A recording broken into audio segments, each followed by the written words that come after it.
So, okay. So for people who are new to this session, my name is Mohamed Yamama. I'm the Windows Phone Technical Evangelist for Microsoft Middle East and Africa. This is my Twitter handler. Please feel free to follow me. I'd love to have you on my as followers to share with you the latest things about Windows Phone and the latest news and updates and upcoming sessions and latest recordings and what have you. This is my blog. You'd find a lot of resources on my blog regarding Windows Phone 8. Okay, yeah. So regarding Windows Phone 8, this session is the third out of kind of a lot to come actually. We've started a long way through Windows Phone 8 development and so that we evangelize for the platform. We gave a session about introductory session about Windows Phone, what's new in the SDK, and a bit of a comparison between Windows Phone 8 and Windows Phone 7. From an SDK perspective. We've also talked about designing Windows Phone 8 applications. We've got a guest speaker from Microsoft Center of Expertise. And now today's session is building a Windows Phone application. So the past sessions, actually, as I mentioned earlier, before the recording started, they were less technical. They were kind of more of a high level. As sessions come closer, I mean, in the upcoming weeks, we're going to get more step by step deeper from a technical perspective. We'll touch base on some stuff. We'll go very deep in other features like speech APIs. We're going to talk about asynchronous. Maybe next session we'll also have a session about localization, how to develop one application that would fit for different regions as well. So if you're a French speaker or an English speaker, just switch the region. The language of the application will change without having to reinvent the wheel or have to write the code from the beginning or write a new application for that, which would save a lot of time for you as developers. It was supposed to be in this session, but I opted to push that to the next one. That with the asynchronous session. Let me check. Do you have a question here or something? Okay. Let me check. Okay, so today we're going to talk about page navigation, application bar, handling page orientation changes. So this is more of a designing Windows Phone apps.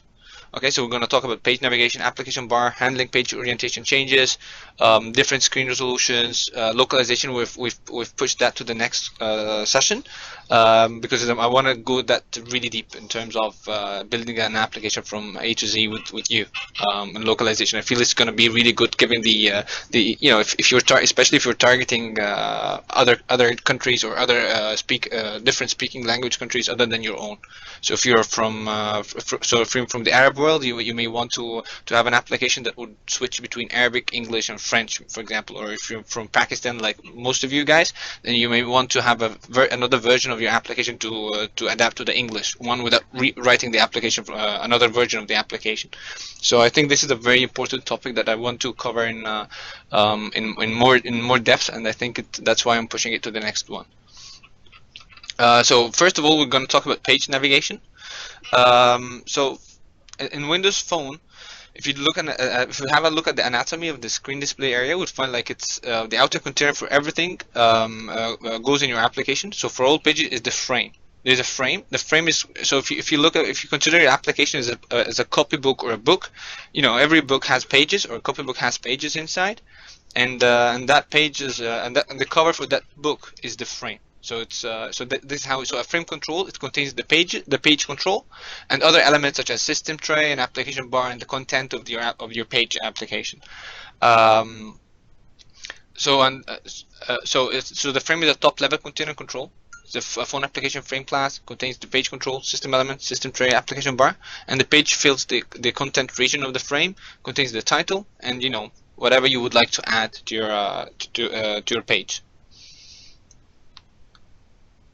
Okay, Jay, please stop me if there are any questions because I can't see the Q&A part because I'm on a full screen mode.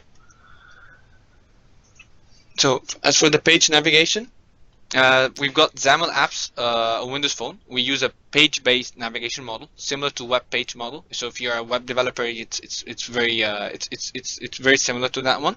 So each page in your application is identified by a URI. So in this slide here, you will you can see the main page of our application, which just has a hyperlink control, and on it, which has a text. Go to the second page. So just navigate to the second page. So you just click and navigate to the second page, and then you go to the second page. So this is how you do it. So we handle the hyperlink here, or the button, and then we just add a navigation service. What is a navigation service? It's a property that every page has in Windows Phone that exposes the application-wide object you use to do the page navigation.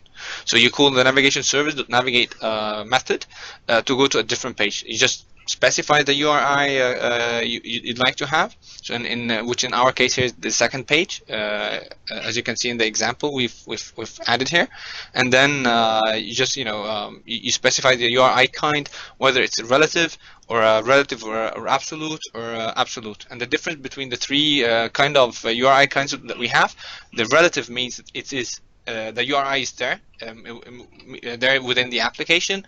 The relative or absolute, which means that the system will figure it out. So it's kind of you're giving the most probably you use this one if you're giving the user the option to maybe have one if he's adding a URI within the application or some sort of an outsider one, because the absolute one is the one that you use. The URI kind of absolute is the one that you use for web URIs and making when making networking calls. So right after the navigation service that navigate method executes, you just move to the next page. So that's how. So each page is essentially stateless, same as the in Windows Phone 8. So navigating back, application can provide controls to navigate back. We've there's this method called go back in our navigation service. We've got also the hardware back key, which will also get us back to a preceding page. No code required. It's a built-in behavior in our Windows Phone devices. You can put buttons, hyperlinks, app bar buttons, or other controls on a page and execute the code that causes the current page to be removed and the user to navigate back. So overwriting the go back method is to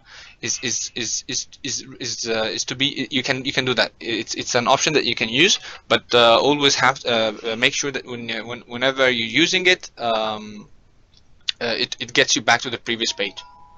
We've also so if we look at the so the go back, what it does is, so when the .go back method is called, and you are at the second page, it gets you in the stack of pages. So if we're moving from the main page to the second page, we've got that stack that contains the main page, and on top of it the second page. Once you press the back button or you call the navigation service .go back method, it pops up what's on the top of the stack and go back to the previous page, which in our case would be the main page.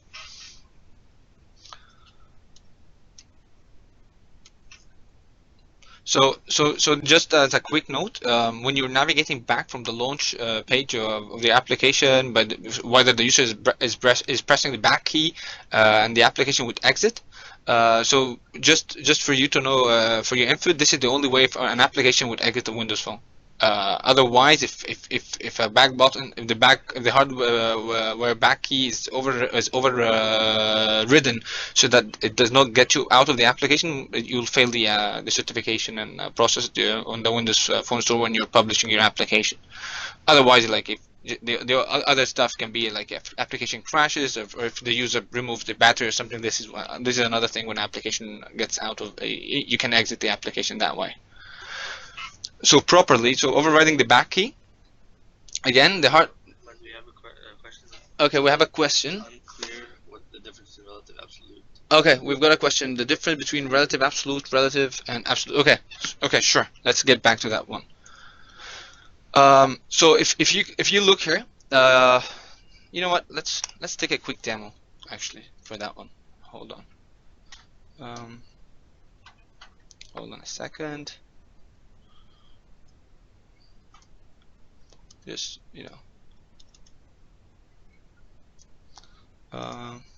quick demo.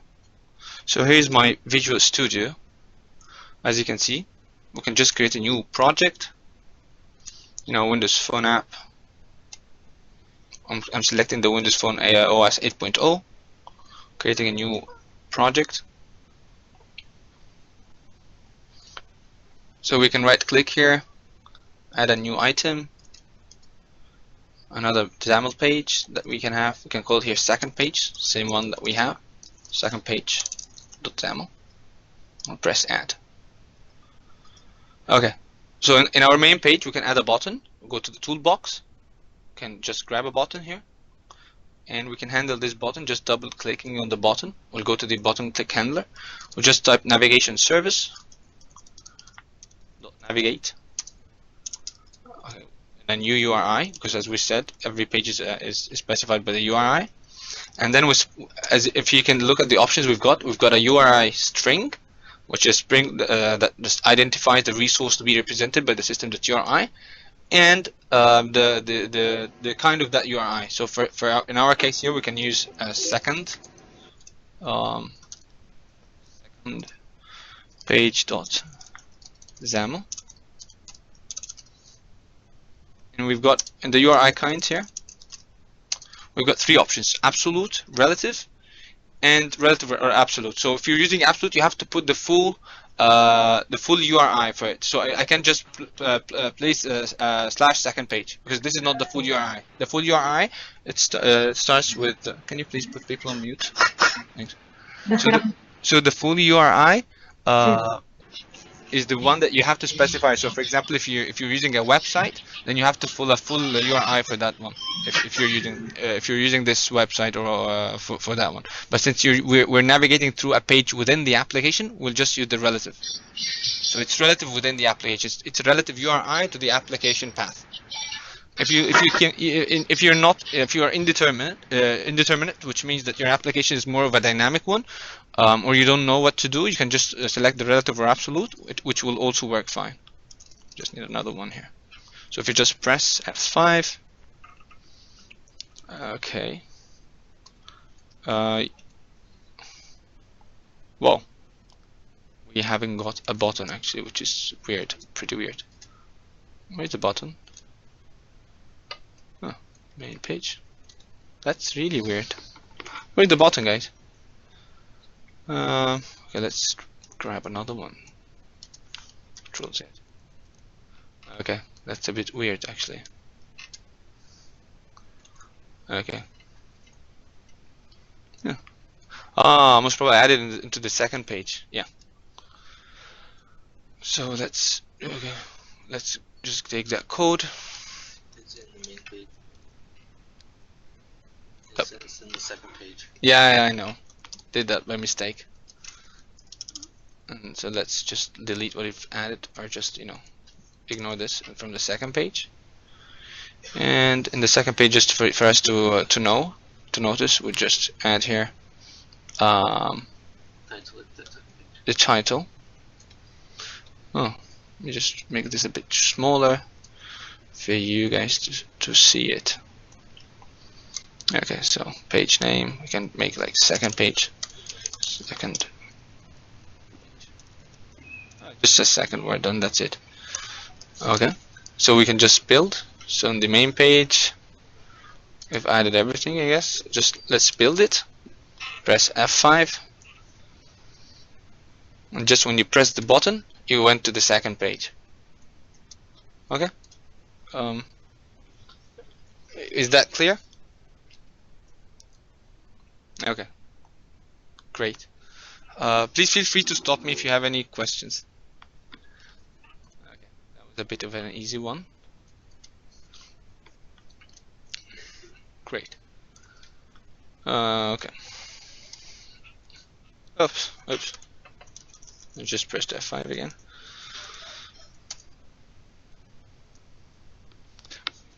So again, overriding back key. We may need to override the back key hardware of the phone if the back key if back to previous page is not a logical behavior. For example, if you're displaying a pop-up panel, a message box, whatever, a pop-up panel in your web page, sorry, in the Windows Phone application page, so the user would expect if you press the back key to close the panel and not exit the application if you're in the main page, or not switch from this page to the previous one. So so in that sense, it would be even more convenient if you switch from if you override the back key to just disable the pop-up panel and stay on the page. So this is how you can do it programmatically.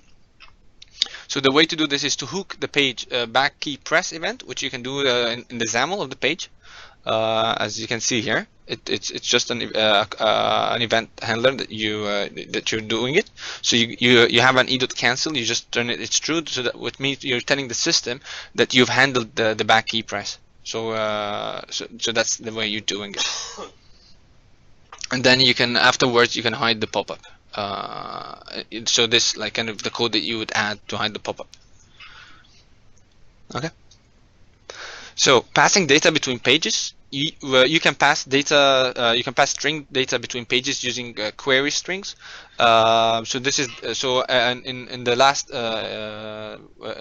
last example we've shown how to navigate between pages, but you can even pass strings between these pages. So for example, if you're having a text block or text box item that you need to pass from a page to another, all you have to do is add a question mark after the page you're adding, and then you add a key, and then you add a value to that key. So you specify anything like MSG message, and then you add the value, whatever you're getting from the text box, and then you're specifying the URI kind of your of the page that you're heading to.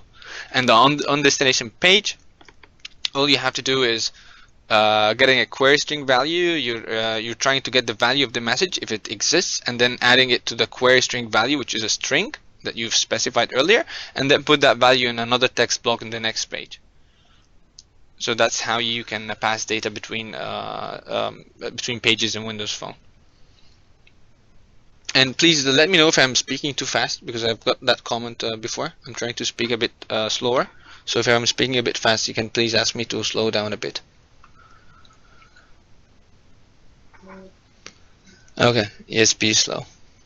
Ah, you're taking notes. Thank you for taking notes. I think I can share with you the deck and whatever, you know, what have you. You're going awesome today. Thank you. Okay, can you show demo for this? Okay, but the thing is, guys, we're having a lot of things. I can show demo for this one for sure, but we're gonna cover a lot of stuff in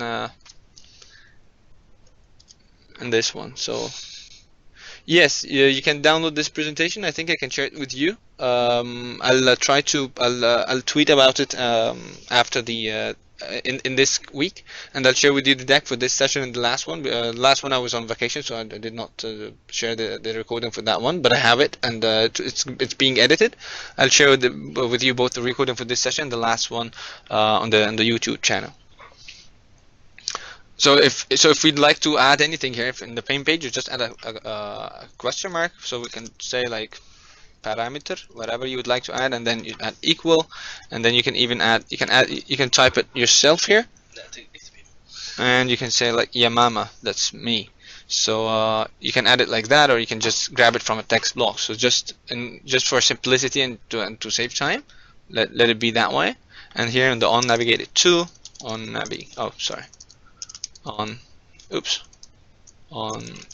page. Sorry. So we need to override. So protected override on navigated to. Okay, and then we just like string query whatever string value or query parameter passed it's null. And all we can do next is if the navigation context dot query string dot try get value, and here we add the key again. We're passing a key and a value. The value is Yamama, the key was parameter. Let's double check how it was. I wrote it that way. So we're just like adding parameter, and we're outing the value of that parameter in the query parameter passed. So if that's available, we can say like string. Okay, or text block. We can create a text block in the second page or the button. Yeah. So the button. What is it? Button. We didn't name the button. That's the point. So just, we did not name it button 1, button 2, because that's the second page button. So you can just come here and say like button 2 dot text. Never tried that one actually. Dot what is it, a tag? Yeah. Just, let's edit a quick tool text block, and we can call it text block. Okay, thank you. So we can add button2.content, which is an object, so you have to content, just like, let's work on that one. Text block.text equals the pass parameter, so it's query parameter passed. Just press F5, and again, we've got an error. Interesting. Where is it? Yes. Okay. Missing parentheses. Another F5. So button, and then, oops, we did not get anything passed, which is interesting. This is an on-navigated from, guys. It should be an on-navigated to. On-navigated to. Base dot. On-navigated to. This one should work now.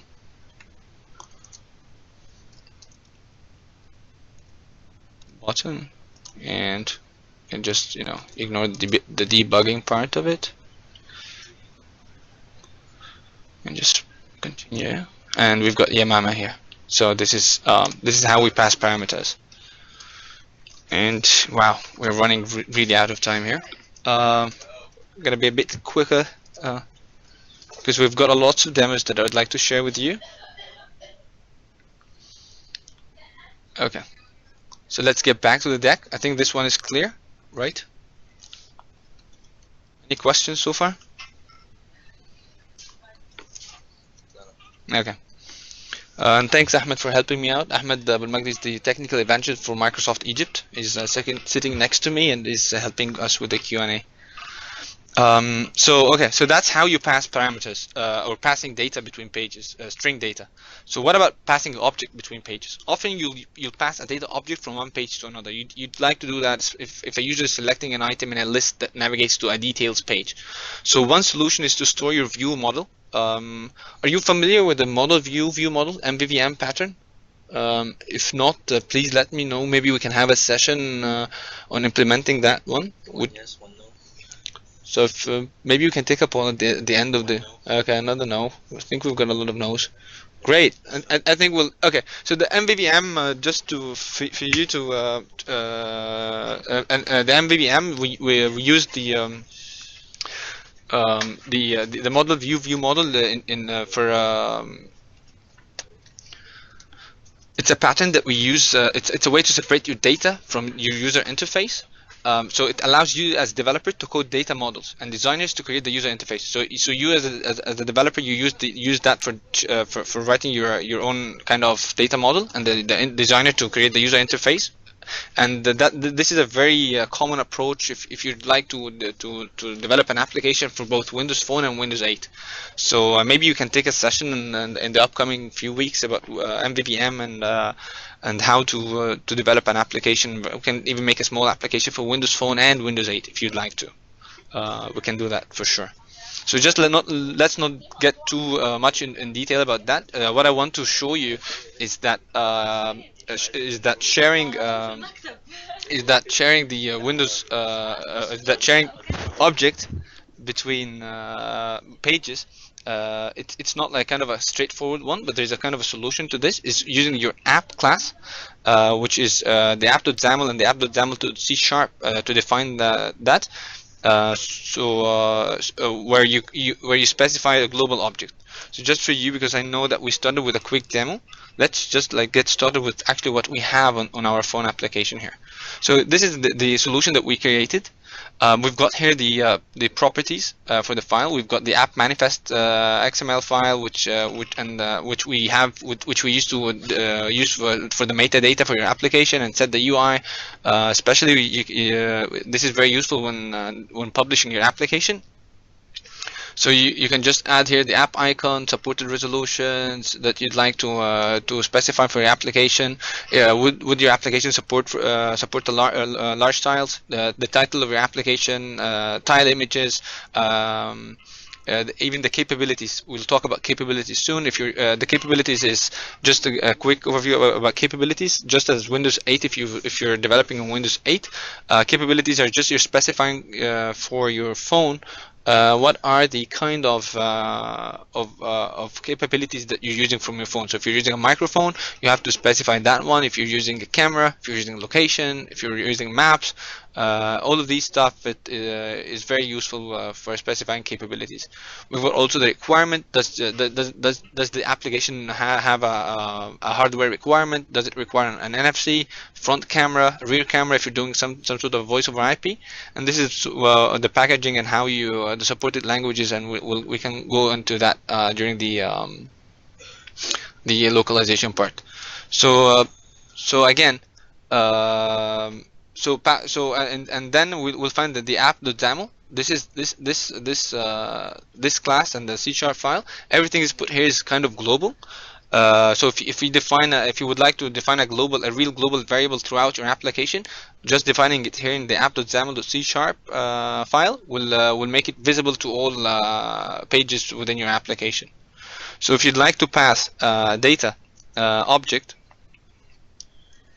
If you'd like to pass an object between pages, we do the same thing about navigate servers between the page, and you specify the key, and the value would be, for example, if you're passing a data one of the lists objects. If you have a list of objects, for example, here this is a list name of design 1, 2, 3, 4, which is what you can find in the data bound template in your Windows Phone templates that you in the Visual Studio. All you have to do is you're selecting which item that you've selected, and then you're getting the ID of that item, and you're passing. The ID is a string of kind of more or less of a kind of of that item, and then that string specifies which object you're sending. So you're kind of referring to one item of the whole object, which is that string, and then you call that in the next page to grab the value. So let's take a quick demo in order to show how does that happen very quickly. So this is a data bound application. I did not develop anything in this application. Let's just make a quick one. So just create Visual Studio 2012 new project, the Windows Phone data bound app. Which is use this for Windows Phone using list and navigation controls, MVVM architecture. Create a new one. So if you check on the main page here, this is the title, this is the list. So if you check here in the layout, this is the content panel. We have a long list selector control, which contains a list of items, which is design 1, design 2, design 3, and design 4, and what have you. And then if you go to the main page with XAML.C# or the item page selected here, so if clicking on here. So when you select selection changed, you navigate to the details page .xaml. You specify the key, which is selected item, the one you selected, and then you get the ID of that item from the item view model. Okay, so you pass that. So if you go to the app.xaml.c# here, you will find. Oh, okay.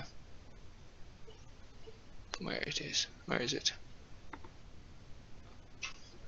Mouse is kind of creepy. It's moving away. So you're specifying the view model here, which is a new view model value. So if you go to the detailed page .xaml, which is the one you went to, what you're trying to grab is the ID, which you've passed, and then you're parsing that selected index which is the ID, and then you're going to the app.view model, which is our global variable that we found in the app.xaml.c#, and then you're grabbing the data context of that item. And maybe in the MVVM one, we can take a deeper dive into this one and how we can really leverage the MVVM pattern for that one. Okay, back to the deck. So handling non-linear navigation. Well, on designing your app navigation, you have to be a bit careful because many apps have a nice clean navigation model where the user starts with the main page, navigates to the second page, and then go to another page, and then the way out to go back from there to the second page and go back to the main page is a nice clean linear navigation model, which is the user is kind of, it's a page to a page to a page. However, but some apps are not like that. If you may have a lot of buttons going from so you can go from page 1 to page 2, and then from page 2 to page 4, so it can be a bit confusing from a user experience. So if you look at this example on this slide, this is about the simplest example you can show about illustrating this issue. So the red squares here, or the orange ones, if you say, illustrate the navigation history. So the guy went from main page to second page, then to third page, and then went back to the main page. So this button returns us back to the main page.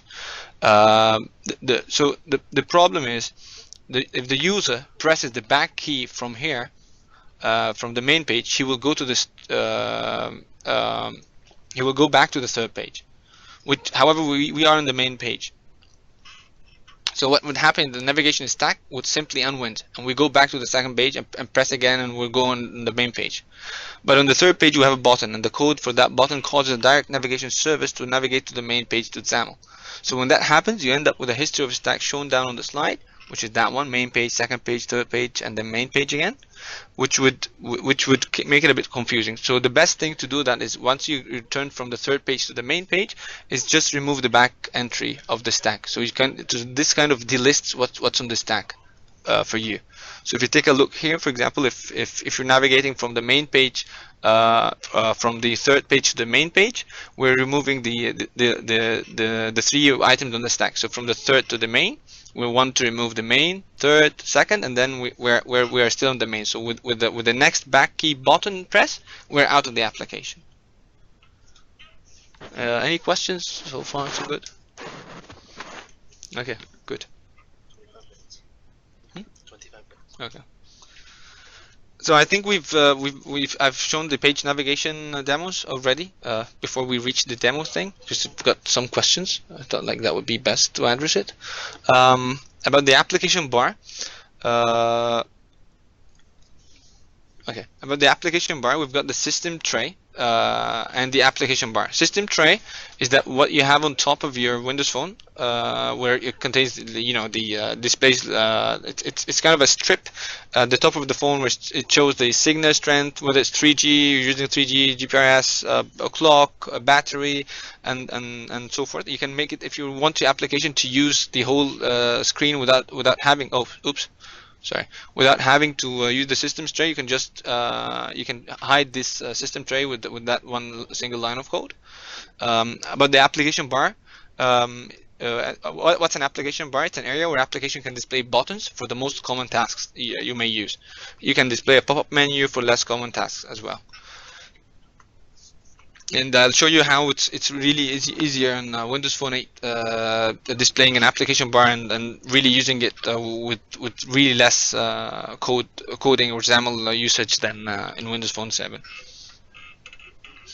So before going to the coding part of it, we've got, so what's the application? So using an application bar to show icons for commonly used tasks, as we've mentioned, we use this in preference to putting buttons and hyperlinks on the page itself, as this is the style for Windows Phone users have come to expect. Can you please put?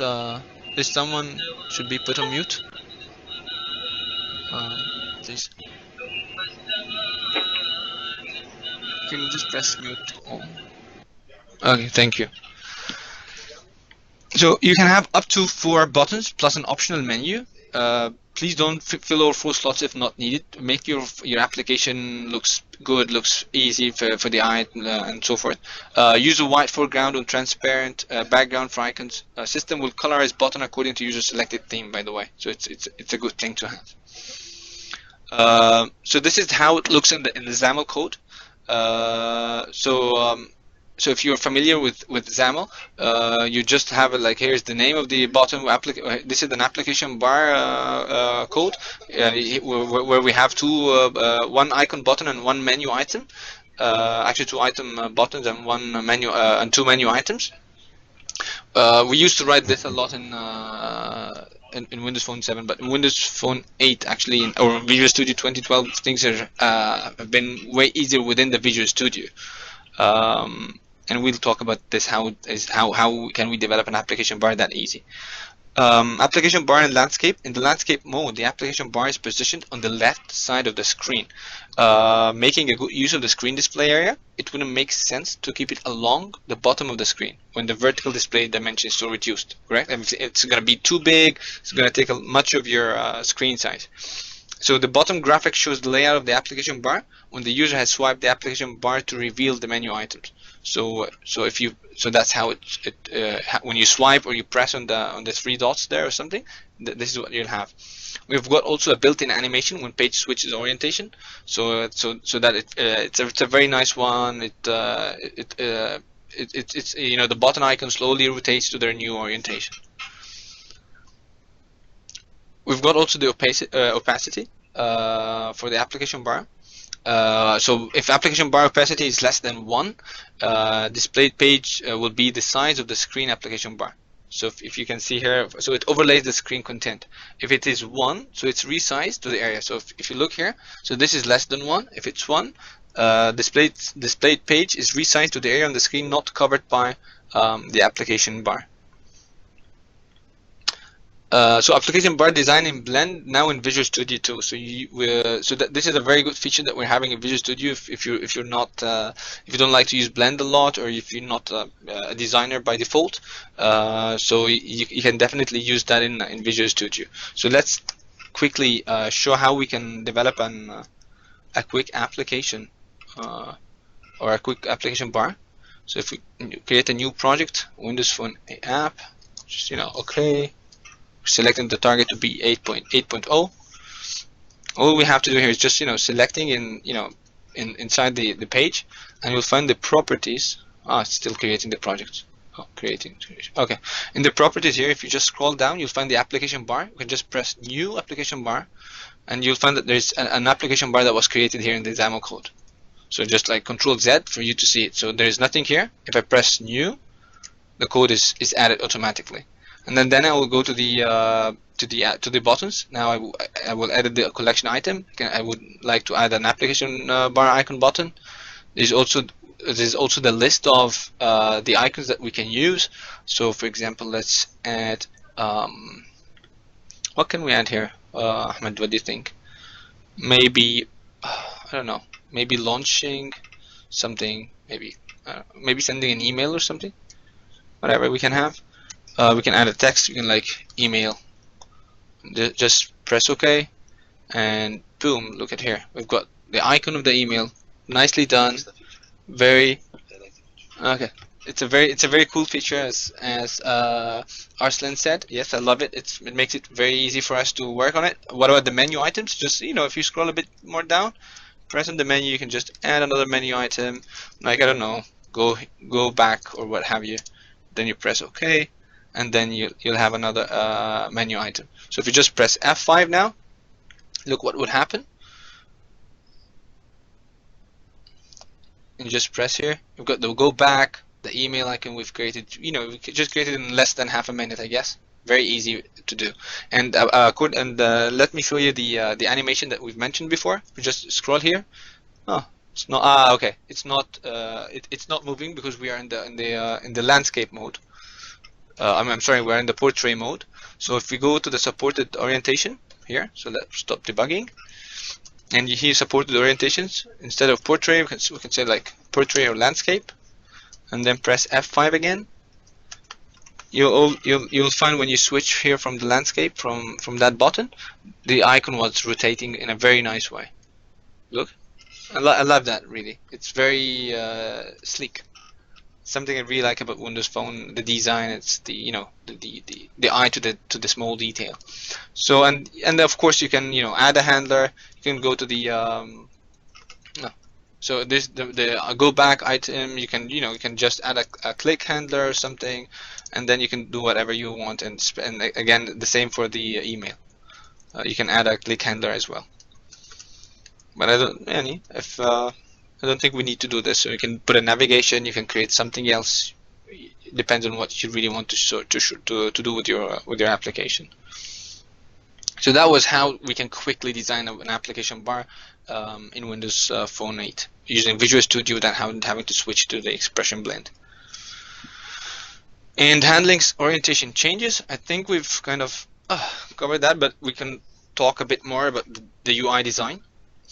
So if we're looking at this application, which we call Contoso Cookbook, it's a cookbook application, contains a lot of recipes, ingredients, and what have you. The application does not work in landscape mode at the moment, so that's it's the same when we did with the app bar button, which since it was just a portrait mode, the button did not rotate in that nice way.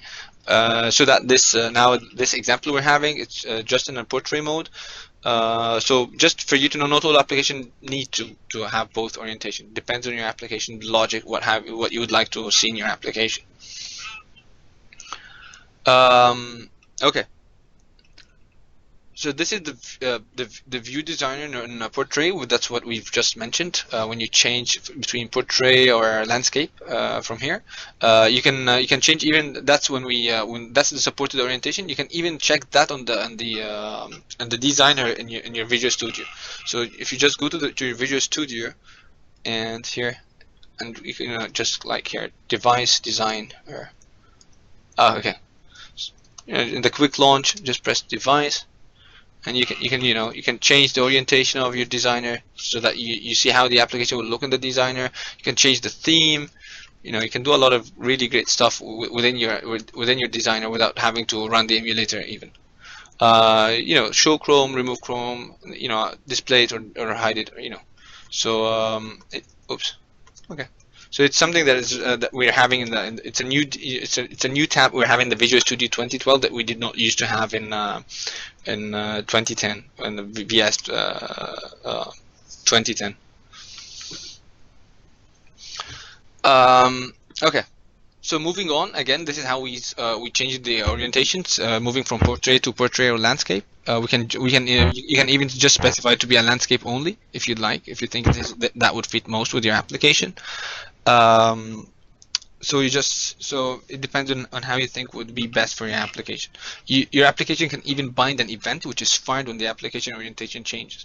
I think this is which means that if your application changes from portrait to landscape, you can run specific lines of code that would do something. You think that would be so. For example, if you're playing something or using an application, you're switching from portrait to landscape, you can pause the application or pause what you're doing just in case, or it depends on how you think would be best for your application.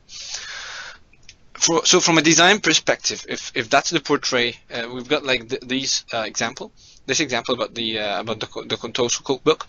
We've got this. It shows us the picture and the recipe and the preparation time. If you just support the orientation to be landscape, added to the portrait as well, without adding like anything to redesign it in a better way so that it would fit to the landscape. This is how it would look like. However, we can do a better job in terms of layout optimization for landscape so that it looks more. It aligns more with our modern UI for Windows Phone, like what we have here in the next example. How can we do this? This is what we are here for. I think grid is your friend. You can use the grid in this application. So this is how your application look like. We've got column definitions and row definition in the grid. The first column definition, we're setting the width. So this is kind of, we're saying to the application, we've got 2 columns and 4 rows. The first column is, we're specifying the width to be as star. Star means that column 0, which is kind of in the portrait, there's no second column, just 1 column. So it means that this asterisk or this star will take everything left. It will take the whole area of the column after you specify the other columns. And in this example, since we're specifying the other column to be O2, which does not exist in the portrait, so the size of the second column here is 0, so it does not exist. So which means that that we are having the whole width of the application to be 1 column.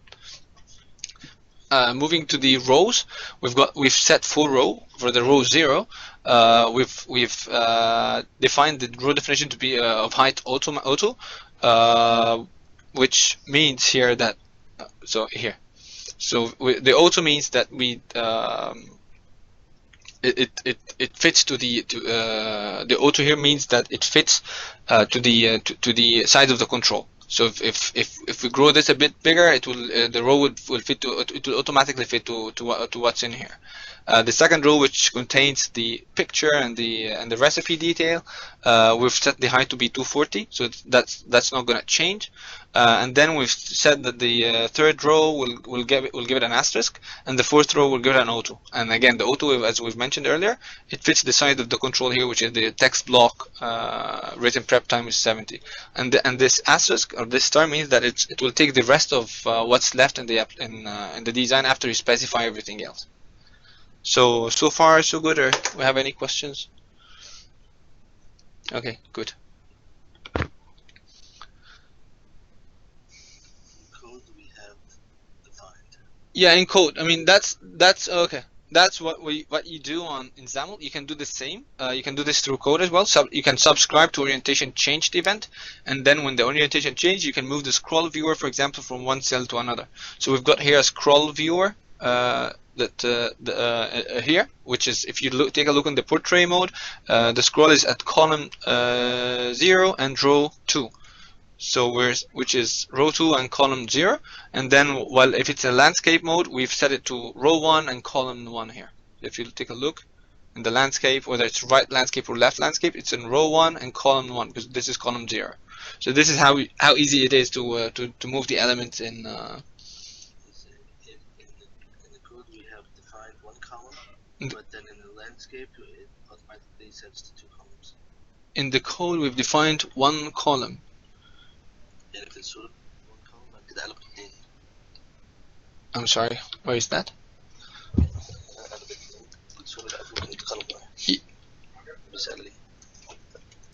Okay, yes, because we've moved it actually. So here in the landscape, what we wanted to do is moving the elements, because this is how we defined it. Because in the we've mentioned earlier in the portrait, we just have 1 column. We've defined 1 column, but no, we've defined actually 2 columns. Here's the asterisk and then the auto. We've defined 2 columns.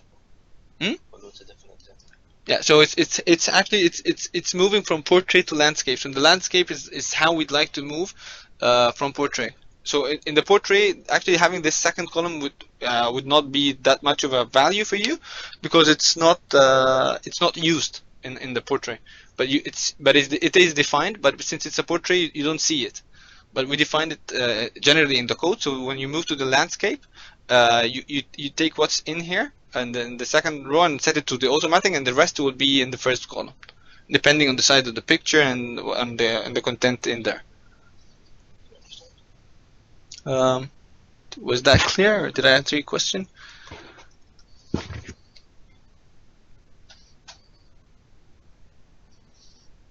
Still typing.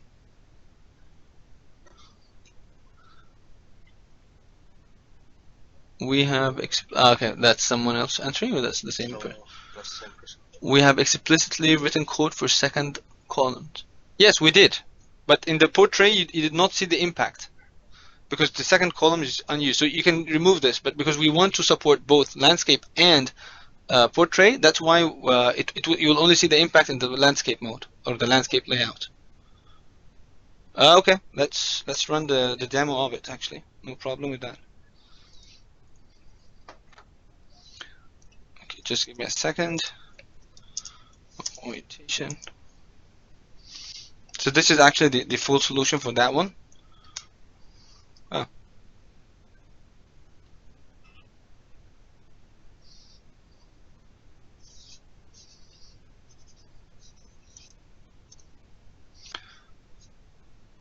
So as you can see, let's check. Okay, so here's more of what we can have actually.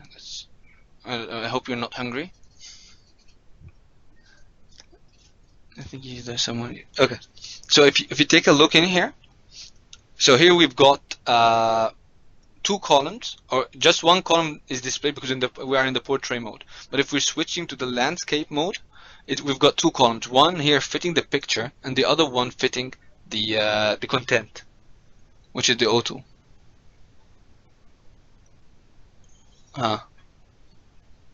Somebody's not listening. I'm sorry if you're having technical issues. Can you please rejoin the call? If not, the session is going to be recorded, and I'm sorry for that.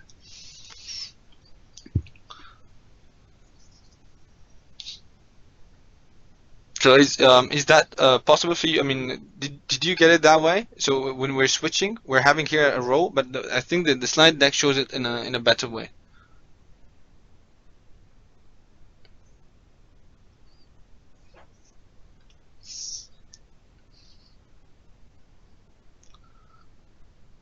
Okay.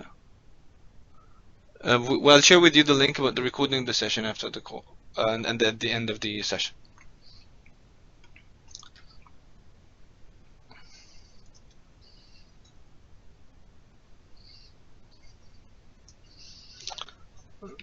Okay, so let's move on. Continue.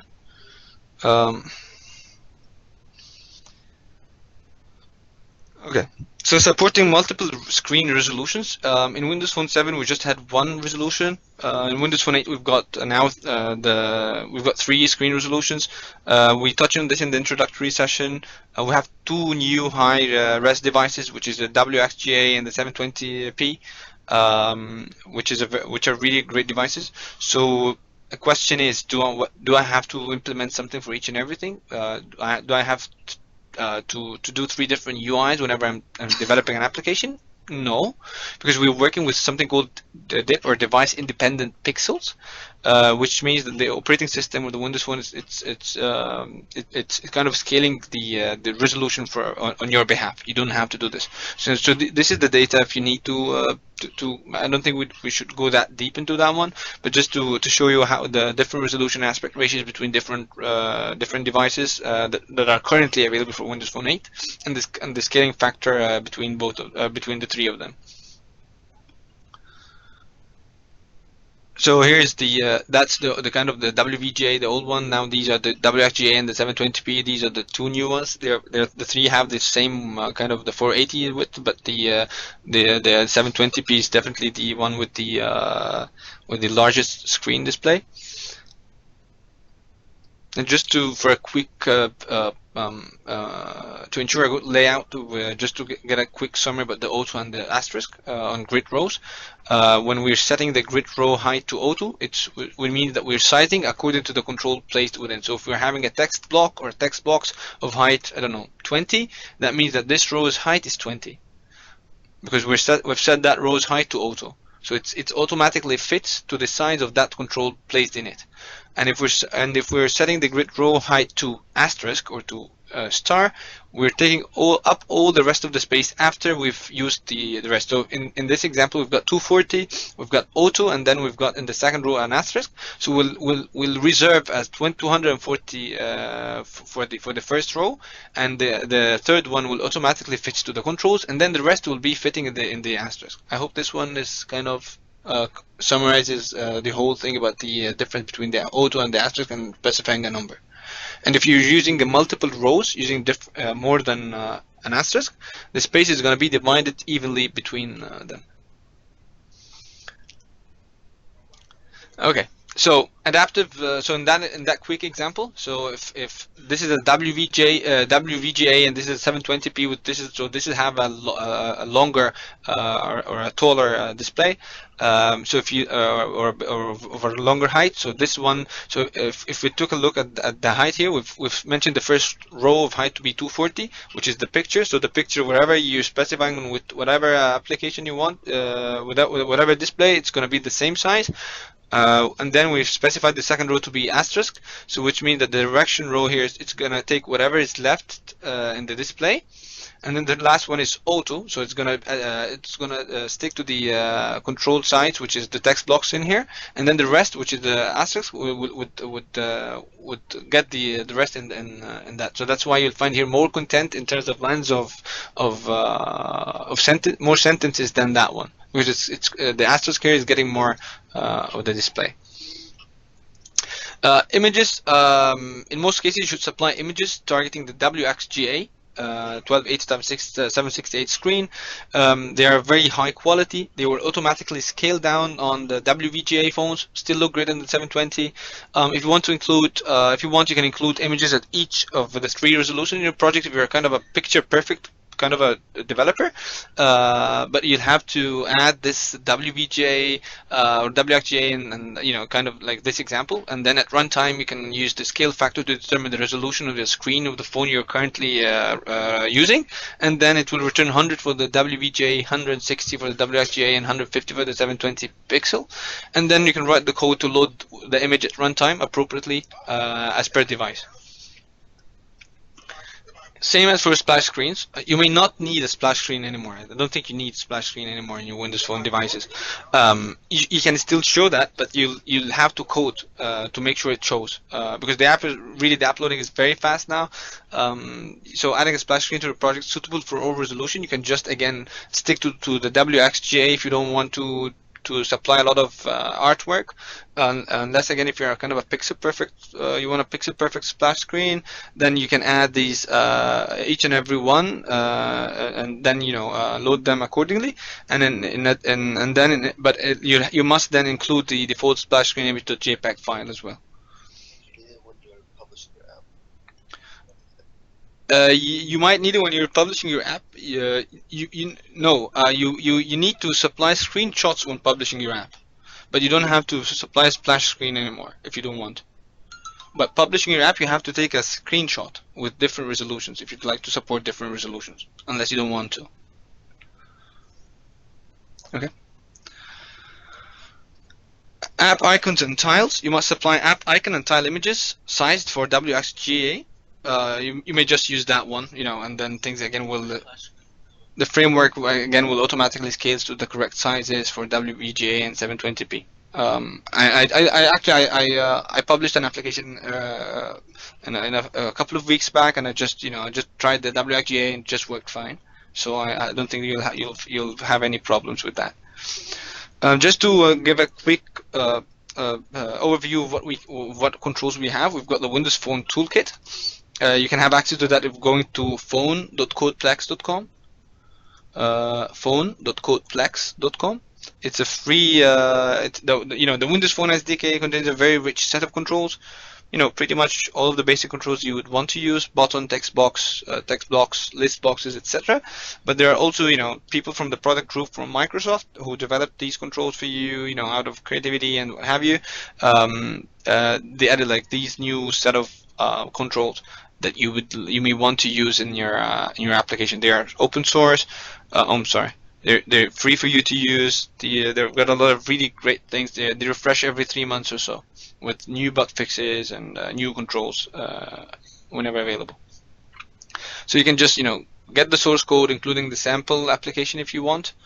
You can just use the NuGet only to install it. So NuGet is so it's the easiest way actually to add the Windows Phone Toolkit assemblies into your project is to use the NuGet. I think you'll find the way to use the NuGet in the website for phone.codeplex.com. How to install the NuGet client and install the latest one, and then install the Windows Phone Toolkit. So what are There's a question on when would you want to use a splash screen? when would you want to use a splash screen? I used a splash screen because I thought like that would kind of give more of a brand to my application.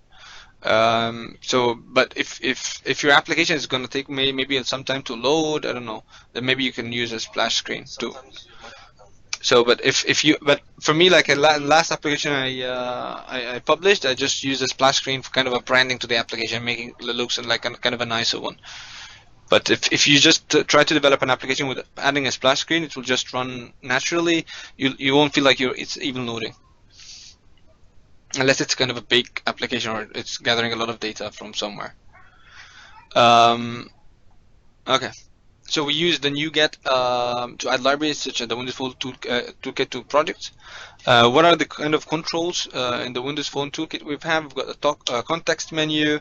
We've got the date picker and time picker. These are not available in the Windows Phone 8 SDK, but they're amazing. You can just use them. Very easy to use. Sample code is there for you to make use of. It gives you really a great look and feel to your application. We've got the toggle switch. You'll find in the settings menu in our Windows Phone device. We've got the wrap panel if you'd like to use a wrap panel. Whether it's if you're using a color, if you're displaying something in a different you want to display it in a wrap panel, that you'll find it. Also, we've got a list picker. We've got many more rating controls, hub tiles, and what have you. You'll find it in the phone.codeplex.com. There are also page transitions and tilt effect. So if you remember when you're moving between a page or another in your Windows Phone application, all of these stuff are there. The way the page transition, not just like a page to another, kind of the smoothness between switching or transitioning or moving from a page or navigating from a page to another. It's a very great animation that we can add to our application to give it a better look. We're just like kind of highlighting these stuff for you, the tilt effect, and when you press the button, it's kind of, you feel like it's moving. You really give a press on the touch screen. So the only demo I wanted to show you, maybe we can just, if you want to show a real demo, just go in the emulator here, and so if you take a look, you'll see the transition here. Oh, sorry. Okay, sorry. Oh, okay, back. Okay, if I press the start button here, you'll see the transition from page to another, the page, how it opens, how this page loaded. This is a page transition. You can add this to your application as well. Just go and visit phone.codeplex.com and you'll find this as well. So that's what we've covered so far. Navigation, application bar, handling different orientation, image support, and different resolution for Windows Phone, what we can find in the toolkit, page transition, tilt effect, rating controls, and a lot of really cool things that you can add to your application, give it that look and feel and the great feel about Windows Phone. And that's it, I guess, for today. I think we are kind of a bit like 5 minutes late, but I hope you enjoyed the session. Do you have any questions or something? Oh, thanks. Sure, please, if you have a question.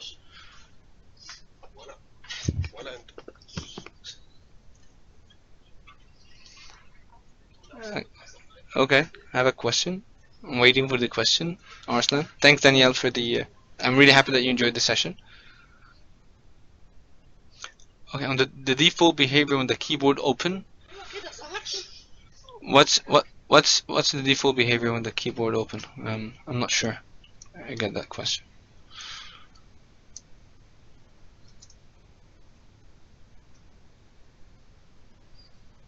My whole page goes up.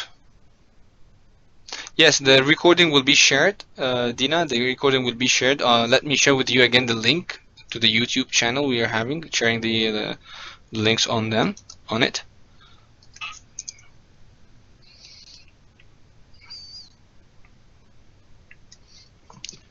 Recordings will be shared here.